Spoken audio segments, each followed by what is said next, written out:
আচ্ছা, যাবতীয় heart sound এবং মারমার আমরা একবারে সমাধান করব। আচ্ছা, এর আগে আমরা একটু দেখি যে হুইলের এই অংশটুকু হচ্ছে সিস্টোল এবং এই অংশটুকু হচ্ছে গিয়ে আমাদের ডায়াস্টোল।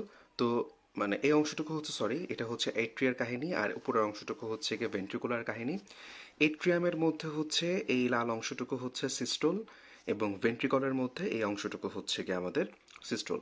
এখন একটু বেসিক আমরা একটু মনে রাখি, সেটা হচ্ছে যে আমাদের টোটাল কার্ডিয়াক সাইকেল যদি 0.8 সেকেন্ড হয়, তাহলে এট্রিয়ার ক্ষেত্রে সিস্টোল হয় হচ্ছে 0.1 সেকেন্ড, আর ভেন্ট্রিকলের ক্ষেত্রে সিস্টোল হয় 0.123 মোটমাট। আচ্ছা, এতটুকু জানলাম। আর এর সাথে আমরা একটু জানবো দুইটা টার্ম, একটা হচ্ছে স্টিনোসিস আর একটা হচ্ছে রিগার্জিটেশন।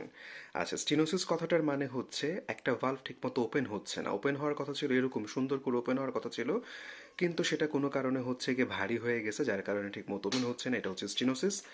আর রিগার্জিটেশন হচ্ছে গিয়ে একটা ভালভ বন্ধ অবস্থায় এরকম থাকার কথা ছিল, একেবারে টাইট, কোনো লিক হওয়ার কথা ছিল না, কিন্তু রিগার্জিটেশন মানে হচ্ছে যে ক্লোজ ঠিকমতো হচ্ছে না, যার কারণে হচ্ছে লিক হচ্ছে। আচ্ছা, এর সাথে আমরা একটু মনে রাখবো যে হার্ট সাউন্ড হচ্ছে গিয়ে চারটা। ফার্স্ট হার্ট সাউন্ড হচ্ছে গিয়ে আমাদের এট্রিয়াম এবং ভেন্ট্রিকুলার মাঝখানে যে ভেন্ট্রিকুলার ভালভগুলো আছে সেইটার ক্লোজারের জন্য হয়, তার মানে হচ্ছে মাইট্রাল এবং ট্রাইকাসপিড ভালভ ক্লোজ হয়ে হয় ফার্স্ট হার্ট সাউন্ড। আর সেকেন্ড হার্ট সাউন্ড হয় হচ্ছে গিয়ে অ্যাওর্টিক এবং হচ্ছে পালমোনারি ভালভ, এই দুইটা ক্লোজ হয়। আচ্ছা, এখন আমরা একটু জানবো হচ্ছে কি ফার্স্ট হার্ট সাউন্ড কখন সেটা হয়। যখন আমাদের সিস্টোলটা শুরু হয়, আউনসেট অফ সিস্টোল, তখন সেটা হয়। এবং এখানে নর্মালি হচ্ছে কোনো স্প্লিটিং থাকে না। তাহলে ফার্স্ট হার্ট সাউন্ডের বৈশিষ্ট্য হচ্ছে এখানে হচ্ছে ইউজুয়ালি সিঙ্গেল অথবা হচ্ছে ন্যারো স্প্লিট, ইউজুয়ালি সিঙ্গেল একটা স্প্লিট থাকে অথবা হচ্ছে ন্যারো স্প্লিট থাকে। কিভাবে হয় ফার্স্ট সাউন্ড হার্ট সেটা জানলাম, সেটা হচ্ছে closure of mitral and tricuspid valves. তার মানে হচ্ছে এই যে মাইট্রাল ভালভ ছিল এবং ট্রাইকাসপিড ভালভ ছিল, এই দুইটা ক্লোজ হয়ে হয় হচ্ছে গিয়ে আমাদের ফার্স্ট হার্ট সাউন্ড। এখন এইটা কখন লাউড হবে বুঝতে হবে আমাদেরকে। যদি আমাদের শরীরে কোনো কারণে রক্তটা একটু পাতলা হয়ে যায় বা রক্তের পরিমাণ একটু কম হয়, তখন সেটা একটু জোরে আমাদের শব্দটা আসবে। আর তাইলে কখন আসবে সেটা হচ্ছে লাউড হয় হচ্ছে কি আমাদের hyper dynamic circulation. First heart sound loud হবে হচ্ছে হাইপার ডাইনামিক সার্কুলেশন। উদাহরণ কি কি আছে? Anaemia, pregnancy, thyrotoxicosis. Anaemia, pregnancy, thyrotoxicosis. এছাড়াও মাইট্রাল ভালভ যদি স্টিনোস্ট হয়ে যায়, তার মানে হচ্ছে গিয়ে কি যে আমাদের প্রপারলি যদি না খুলে, তখনও সেখান থেকে একটা ভারী সাউন্ড হবে বা বেশি সাউন্ড হবে। আর এছাড়া সফট কখন হবে, মানে নর্মালি যতটুকু সাউন্ড হওয়ার কথা ছিল তার থেকে কমে যাবে। হার্ট ফেলিওর হইলে হার্ট নিজে কাজ করতে পারবে না, যার কারণে কপাটগুলা বাড়ি লাগবে না ঠিক মতো, তার কারণে সাউন্ডটা কম হবে। এবং হচ্ছে মাইট্রাল রিগার্জিডেশন। মাইট্রাল রিগার্জিশনের ক্ষেত্রে আমরা জানি যে ভালভ হচ্ছে গিয়ে ঠিক মতো ক্লোজই হবে না, যার কারণে রেগুলার বাড়ি খাওয়ার যে সাউন্ডটা হওয়ার কথা ছিল সেই বাড়ি খাওয়ার সাউন্ডটা আর হইতে পারবে না। গেল। আচ্ছা, সেকেন্ড হার্ট সাউন্ড সেটা হচ্ছে কখন হয়, সেটা হচ্ছে কি আমাদের সিস্টোলের শেষে হয়, এন্ড অফ সিস্টোল। তার মানে হচ্ছে এই যে আমাদের সিস্টোলটা হচ্ছিল, এই ভেন্ট্রিকুলার সিস্টোল, এই সিস্টোল শেষ হয়ে হয় হচ্ছে গিয়ে আমাদের সেকেন্ড হার্ট সাউন্ড। কারণ সেকেন্ড হার্ট সাউন্ড পয়দা কিভাবে হয়, যে অ্যাওটিক এবং পালমোনারি ভালভ দুইটা ক্লোজ হয়ে হচ্ছে সেকেন্ড হার্ট সাউন্ড। এখন যেহেতু দুইটা ভালভ এখানে কাজ করতেছে, তাইলে এখানে একটু স্প্লিট হয়। স্প্লিট অন ইন্সপাইরেশন, তার মানে যখন আমরা দম টান মারবো তখন হচ্ছে গিয়ে অ্যাওর্টিক এবং পালমোনারি দুইটা দুই ভাগে ভাগ হয়ে যায়, কিন্তু যখন আমরা শ্বাস ছাড়ি এক্সপাইরেশনের সময় তখন তাদের মধ্যে কোনো ভাগ হয় না। এখন এই দুইটাকে আমরা ভাগ করতে পারি হচ্ছে দুই ভাগে। Closure of aortic and pulmonary ভালভকে আমরা বলতে পারি A2 এবং P2। A2 হচ্ছে অ্যাওর্টিক আর P2 হচ্ছে পালমোনারি। প্রথমে বন্ধ হয় হচ্ছে অ্যাওর্টিক ভালভ এবং শেষে বন্ধ হয় হচ্ছে পালমোনারি ভালভ। তার মানে দুইটার মধ্যে যখন আমরা ইন্সপাইরেশন নিব তখন একটা ব্যবধান হবে। আচ্ছা, এখন আমরা জানবো যে কখন এই ব্যবধানটা বেড়ে যায় বা হচ্ছে ফার্স্ট ফিক্সড ওয়াইড স্প্লিটিং কখন হয়। আচ্ছা, ফিক্সড ওয়াইড স্প্লিটিং হয় যখন এট্রিয়াল সেপ্টাল ডিফেক্ট থাকে। তার মানে হচ্ছে এই হচ্ছে গিয়ে আমাদের দুইটা এট্রিয়া, এই দুইটার মধ্যে যদি ডিফেক্ট থাকে, এট্রিয়াল সেপ্টাল ডিফেক্ট, তখন হচ্ছে এই দুইটার মধ্যে একটা ফিক্সড আমাদের ডিলেই হবে। Fixed splitting with atrial septal defect. Wide but variable splitting with delayed right heart emptying, যদি আমাদের রাইট বান্ডল ব্রাঞ্চ ব্লক হয়। আচ্ছা, তো এটা একটু মনে রাখি, এটা হচ্ছে আমাদের রাইট হার্ট, তো এদিক দিকে যদি আমাদের রাইট বান্ডেল ব্রাঞ্চ ব্লক যদি হয়, তখন দেখা যায় স্প্লিটিংটার সময়টা অনেক বেশি বেড়ে যায়। তার মানে ওয়াইড বাট ভেরিয়েবল স্প্লিটিং বড় হবে, কিন্তু অনেক রকম হইতে পারে। ডিলেড রাইট হার্ট এমটিং, যেটা আমরা পাবো রাইট বান্ডেল ব্রাঞ্চ ব্লকের ক্ষেত্রে। আরেকটা হচ্ছে আমরা মনে রাখবো reverse splitting due to delayed left heart emptying. আর যদি আমাদের এই লেফট হার্টটা এমটিং হইতে দেরি হয়, তখন দেখা যাবে হচ্ছে গিয়ে আমাদের যে জিনিসটা হবে সেটাকে আমরা বলবো রিভার্সড স্প্লিটিং। রিভার্স স্প্লিটিং তার মানে রিভার্স স্প্লিটিং হবে হচ্ছে লেফট হার্টের ক্ষেত্রে, আর বেশি ছড়ায় যাবে হচ্ছে আমাদের রাইট হার্ট ব্লকের ক্ষেত্রে। আচ্ছা, আর এটা হচ্ছে রেড বান্ডেল ব্রাঞ্চ ব্লকের ক্ষেত্রে হয়।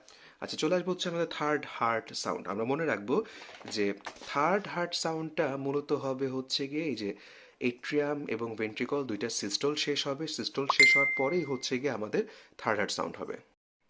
আচ্ছা, তার মানে আমরা মনে রাখবো হচ্ছে আমাদের এই এট্রিয়াম এবং হচ্ছে ভেন্ট্রিকলের ক্ষেত্রে শেষ হবে, সিস্টল শেষ হবে, এরপর হচ্ছে কি আমাদের থার্ড হার্ট সাউন্ড হবে। আচ্ছা, তাহলে আমরা একটু দেখি থার্ড হার্ট সাউন্ডের কাহিনী কি। সেটা হচ্ছে কি আমাদের early in diastole just after S2। তার মানে হচ্ছে এই যে আমাদের বিশাল ডায়াস্টোলের সময়টুকু ছিল, সেই ডায়াস্টোলের আর্লির মধ্যে হবে। কখন হবে? সেকেন্ড হার্ট সাউন্ডের পরপরই হবে। এবং এটার বৈশিষ্ট্য হচ্ছে low pitch often heart as gallop. তাহলে থার্ড হার্ট সাউন্ডটাকে আমরা কি বলবো? গ্যালপ বলবো। এটার পিচ কিরকম? Low pitch. আচ্ছা, কিভাবে হয়? From ventricular wall due to abrupt cessation of rapid filling. তা আমরা এতটুকু মনে রাখবো যে ভেন্ট্রিকুলার ওয়াল থেকে হচ্ছে গিয়ে আমাদের থার্ড হার্ট সাউন্ডটা হবে। মূলত আমরা বলবো হচ্ছে অ্যাট্রিভেন্ট্রিকুলার ভালভটা ওপেন হবে, ওপেন হয়ে হচ্ছে গিয়ে আমাদের থার্ড হার্ট সাউন্ডটা আসবে। হঠাৎ করে যখন হচ্ছে ব্লাডটা আসে, তখন হচ্ছে গিয়ে থার্ড হার্ট সাউন্ডটা করে। আচ্ছা, ফিজিওলজিক্যাল নর্মাল কিছু মানুষের ক্ষেত্রে পাবো। আচ্ছা, যেমন হচ্ছে কি ইয়াং পিপল প্রেগনেন্সিতে আমরা থার্ড হার্ট সাউন্ডটা এমনি পাইতে পারি। অল্প বয়স্ক অথবা প্রেগনেন্সিতে থার্ড হার্ট সাউন্ড এমনি পাওয়া যায়, গ্যালপটা এমনি পাওয়া যায়। কিন্তু যদি কোনো কারণে হার্ট ফেইলিওর হয়, মাইট্রাল রিগার্ডিটেশন মানে মাইট্রাল ভালভের মধ্যে হচ্ছে লিক হয়, ঠিক আছে, তখন হচ্ছে গিয়ে আমাদের থার্ড হার্ট সাউন্ডটা আসতে পারে। কিভাবে আসতে পারে? কেননা আমাদের থার্ড হার্ট সাউন্ডের যখন সময়টা হচ্ছে, তখন হচ্ছে গিয়ে ডায়াস্টোল থাকতেছে। ডায়াস্টোলের সময় এখানে আলটিমেটলি হচ্ছে গিয়ে আমাদের এই যে এট্রিওভেন্ট্রিকুলার যে ভালভটা আছে, সে ওপেন থাকতেছে। কিন্তু কাহিনী যেটা হচ্ছে, এখানে হচ্ছে একটু রিগার্ডিটেশন হচ্ছে। এই রিগার্ডিটেশনের ক্ষেত্রে হচ্ছে কি আমাদের এই থার্ড হার্ট সাউন্ডটা হয়। হার্ট ফেইলিওর এবং মাইট্রাল রিগার্ডিটেশন। মাইট্রাল রিগার্ডিটেশনের ক্ষেত্রে কি হয়? থার্ড হার্ট সাউন্ড হয়। আচ্ছা, ফোর্থ হার্ট সাউন্ডে আমরা জানবো সেটা হচ্ছে end of diastole just before S1। তার মানে হচ্ছে গিয়ে এই ডায়াস্টোলটা যখন শেষ হইল, যখন ডায়াস্টোলটা শেষ হয় এবং ফার্স্ট হার্ট সাউন্ডটা যখন শুরু হয়, ঠিক সেই সময় হয় হচ্ছে গিয়ে আমাদের ফোর্থ হার্ট সাউন্ড। আচ্ছা, এটাও হচ্ছে গিয়ে আমাদের লো পিচড। তাহলে আমরা দেখলাম যে এখন পর্যন্ত থার্ড হার্ট সাউন্ডও লো পিচ, ফোর্থ হার্ট সাউন্ডও লো পিচ। আচ্ছা, কি হবে? এটা হচ্ছে ভেন্ট্রিকুলার অরিজিন। এটাকে আমরা বলবো shift ventricle and augmented atrial contraction related to atrial filling. আচ্ছা, এট্রিয়ামের মধ্যে যখন ব্লাডটা আসে, তখন সেখান থেকে হয় হচ্ছে থার্ড হার্ট সাউন্ড। আচ্ছা, কোথায় আমরা এটা থার্ড হার্ট মানে fourth heart sound? Fourth heart sound কোথায় পাবো না? Absent in atrial fibrillation. Atria যখন ফিব্রিলেশন করে, তখন হচ্ছে গিয়ে এটা absent. A feature of severe left ventricular hypertrophy, অথবা কারো যদি লেফট ভেন্ট্রিকল প্রচণ্ড ফুলে যায়, তখনও হচ্ছে গিয়ে আমরা পাবো ফোর্থ হার্ট সাউন্ড। তাহলে ফোর্থ হার্ট সাউন্ড আমরা কোথায় পাবো? যখন কারো এই লেফট ভেন্ট্রিকলটা খুব চড়া হয়ে যাবে, ফুলে যাবে, বড় হয়ে যাবে, তখন আমরা পাবো হচ্ছে গিয়ে আমাদের ফোর্থ হার্ট সাউন্ড, যেটাকে আমরা বলবো হাইপারট্রফিক কার্ডিওমায়োপ্যাথি। আচ্ছা, এখন আমরা দুইটা ক্লিক সম্পর্কে জানবো। একটা হচ্ছে systolic click, opening snap. Systolic click, opening snap. আচ্ছা, এটা কোথায় পাওয়া যায়? আর্লি অথবা হচ্ছে মিড সিস্টোল। তার মানে এই যে আমাদের সিস্টোল হচ্ছিল এট্রিয়াম এবং ভেন্ট্রিকলের, তার আর্লি অথবা হচ্ছে লেট সিস্টোলের ক্ষেত্রে, মিড সিস্টোলের ক্ষেত্রে আমরা পাবো হচ্ছে সিস্টোলিক ক্লিক। এটা কেমন হবে? যেহেতু ক্লিক, ক্লিক শব্দটা সবসময় একটু ব্রিফ হবে, হাই ইন্টেন্সিটি সাউন্ড হবে। ক্লিক সবসময় ব্রিফ এবং হাই ইন্টেন্সিটি সাউন্ড। আচ্ছা, কোথায় আমরা পাবো? এক নাম্বার হচ্ছে valvular aortic stenosis, then valvular pulmonary stenosis, floppy mitral valve. তাইলে আমরা এখান থেকে একটু দেখি যে আমাদের ভালভুলার অ্যাওর্টার মধ্যে স্টিনোসিস হয়ে গেছে, অথবা হচ্ছে ভালভুলার পালমোনারি ভালভ স্টিনোসড হয়ে গেছে, অথবা হচ্ছে ফ্লপি মাইট্রাল ভালভ স্পিনোসিস হয়ে গেছে।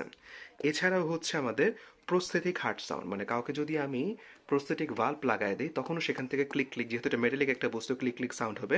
Opening and closing of normal functioning mechanical ভালভস, কাউকে যদি আমি আর্টিফিশিয়াল ভাল্ব লাগাই দিই তাহলে সেখান থেকে সিস্টোলিক ক্লিক পাবো।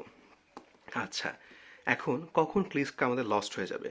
Click may be lost when stenotic valves become thickened.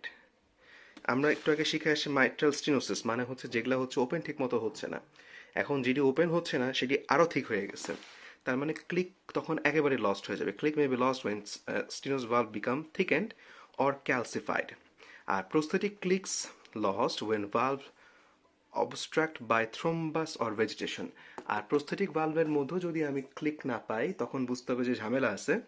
Systolic click কি হয়েছে, যে থ্রোম্বাস গিয়া আমাদের আর্টিফিশিয়াল ভালভটাকে ঘিরে রাখছে। আচ্ছা, এছাড়া হচ্ছে ওপেনিং স্ন্যাবের ক্ষেত্রে আমরা মনে রাখবো যে একটা হচ্ছে আর্লি ইন ডায়াস্টোল, তার মানে হচ্ছে ডায়াস্টোলের আর্লিতে আমরা পাবো হচ্ছে ওপেনিং স্ন্যাপ। তার মানে এই যে আমাদের সিস্টোল শেষ হইলো, এদিকে ডায়াস্টোল শুরু হইলো, এই ডায়াস্টোলের আর্লিতে অথবা এই ডায়াস্টোলের আর্লিতে আমরা কাকে পাবো? Opening snap. কেমন হবে? এটা হচ্ছে হাই পিচড। এতক্ষণ পর আমরা একটা হাই পিচ পাইলাম, high pitch brief duration, high pitch brief duration. Opening of stenosed left leaves of mitral valve. আচ্ছা, এই ছিল হচ্ছে গিয়ে আমাদের মাইট্রাল ভালভ। মাইট্রাল ভালভের একটা হচ্ছে লেফট লিভ আছে, সেটা যখন হচ্ছে গিয়ে স্টিনোসড হয়ে যায়, সেটা যখন খুলতে যায় তখন যে সাউন্ডটা হয় সেটা হচ্ছে আমাদের ওপেনিং স্ন্যাপ। এবং হচ্ছে প্রস্থেটিক হার্ট সাউন্ডও এরকম পাওয়া যায়, ওপেনিং স্ন্যাপ। আচ্ছা, মুভস ক্লোজার টু S2, মানে হচ্ছে সেকেন্ড হার্ট সাউন্ডের সাথে as mitral stenosis become more severe may be absent in calcific mitral stenosis. আচ্ছা, মুভস ক্লোজার টু S2, তার মানে হচ্ছে সেকেন্ড হার্ট সাউন্ডের সাথে এই মাইট্রাল স্টেনোসিস একেবারে ক্লোজ হয়ে যেতে পারে, বিকাম মোর সিভিয়ার, এবং এটা খুব সিভিয়ারলি প্রকাশ করতে পারে, এবং সেটা হচ্ছে গিয়ে অ্যাবসেন্ট হইতে পারে মাইট্রাল স্টেনোসিসের ক্ষেত্রে। আচ্ছা, cause of third heart sound ফিজিওলজিক্যালের ক্ষেত্রে আমরা একটু মনে রাখি, এটা আলাদা বিষয় যে কেন হচ্ছে গিয়ে থার্ড হার্ট সাউন্ড হবে। একটা হচ্ছে ফিজিওলজিক্যাল ক্ষেত্রে children, healthy young person, athletes, pregnancy. Normally কাদের থার্ড হার্ট সাউন্ড পাবো? বাচ্চা কাচ্চা, healthy young person, athletes, pregnancy. আর প্যাথোলজিক্যালের ক্ষেত্রে আমরা মনে রাখবো হচ্ছে কনজেস্টিভ কার্ডিয়াক ফেলিওরের ক্ষেত্রে আমরা থার্ড হার্ট সাউন্ড পাইতে পারি, মাইট্রাল ইনকম্পিটেন্সের ক্ষেত্রে পাইতে পারি, ট্রাইকাসপেড ইনকম্পিটেন্স, যেটা আমরা দেখলাম মাইট্রাল ইনকম্পিটেন্স, ট্রাইকাসপেড ইনকম্পিটেন্স। আচ্ছা, এছাড়াও হচ্ছে atrial septal defect, atrial septal defect, এই যে আমাদের এট্রিয়া, এটার সেপ্টাল ডিফেক্ট হইলেও পাইতে পারি। এছাড়াও হচ্ছে ভেন্ট্রিকুলার সেপ্টাল ডিফেক্ট, এই ভেন্ট্রিকুলার সেপ্টাল ডিফেক্ট, এবং হচ্ছে প্যারেন্ট ডাক্টাস আর্টেরিওসাস, এটা হচ্ছে মাইট্রাল এরিয়ার মধ্যে কনস্ট্রিকটিভ পেরিকার্ডাইটিস, সেখানে আমরা পাবো একটা নক সাউন্ড, এবং হচ্ছে hypertrophic obstructive cardiomyopathy, hypertrophic obstructive cardiomyopathy, এই সমস্ত ক্ষেত্রে আমরা প্যাথোলজিক্যাল থার্ড হার্ট সাউন্ড পাইতে পারি। আচ্ছা, আর ফোর্থ হার্ট সাউন্ডের সম্পর্কে আমরা একটু জানবো নেবো, যেটা অলওয়েজ হচ্ছে প্যাথোলজিক্যাল, লেফট ভেন্ট্রিকুলার ফেলিওর অথবা হচ্ছে সিস্টেমিক হাইপারটেনশন, সিএডি, এপিএমএমআই এবং হচ্ছে ভেন্ট্রিকুলার অ্যানিউরিজমের ক্ষেত্রে আমরা ফোর্থ হার্ট সাউন্ড পাইতে পারি।